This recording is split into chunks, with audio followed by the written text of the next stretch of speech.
ये मुर्गियाँ sad song सुनती है तो एक मुर्गी एक अंडा देती है। हमारे यहाँ ऐसा ही होता है। तभी बतख सैड सॉन्ग को बदलकर आइटम सॉन्ग लगा देता है। फिर तो मुर्गियाँ डांस करते हुए भर भर के अंडा देती है। इधर मुर्गियों का पति मुर्गा नाश्ता कर रहा था और साला बतख सभी अंडे को फटाफट उठा के बेचने का प्लानिंग कर रहा था। साले तू तभी मुर्गा वहाँ हाजिर हो जाता है। मैंने कुछ नहीं किया। मुर्गा अंदर घुसता और अपने सभी पत्नियों को वहाँ से भगा देता है और बतख को भी। अब देख तू। बतख स्टाइल मार के दरवाजा खोलता है। बाप रे।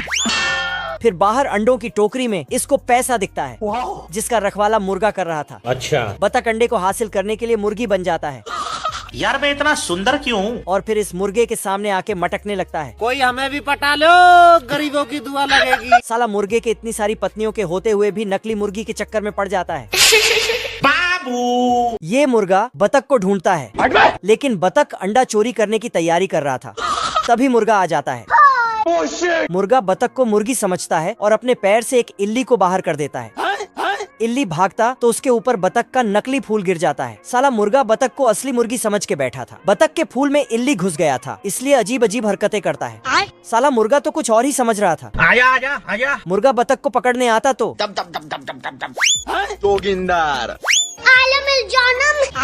बतख अपने फूल में कुछ देखता है तो इल्ली वहाँ से भाग जाता है और फिर इल्ली इसके कॉस्ट्यूम में ही घुस जाता है।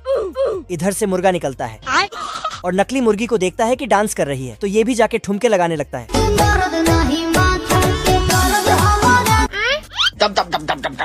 ओ भाई ये क्या है? इनका डांस अच्छा लगा तो लाइक कमेंट कर देना। ये मुर्गा और बतख डांस कर रहा था। तभी डांस करते करते बतख अंडे को उठा के फरार होने की सोचता है लेकिन साला मुर्गा बतख को नचाते रहता है। बाप रे। फिर से बतख अपना टारगेट पूरा करने को दौड़ता है लेकिन इसका फूल काम बिगाड़ देता है। ये क्या है? तो मुर्गा उसे फिर से नचाने लगता है क्योंकि बतख नकली मुर्गी बना है। आँखों से लीजिए। बतख नाचने छोड़कर अंडे बेचने को भागता है बात लेकिन मुर्गा उसे हवा में ही पकड़ लेता है और घुमा घुमा के डांस करवाता है। बाबू लेकिन घूमते घूमते बतख का पोल खुल जाता है और इल्ली भी आजाद हो जाता है। अरे मुझे चक्कर आने लग गया अब। फिर मुर्गा ये सब देखकर साला बतख अंडे का टोकरी उठा के भागने लगता है तो उसके पीछे मुर्गा भी। साले को छोड़ूंगा नहीं। तभी एक अंडा गिर के टूटता है और उसी में ही बतख फिसल के सब अंडा फोड़ लेता है जिससे बतख का अमीर बनने का सपना भी टूट जाता है।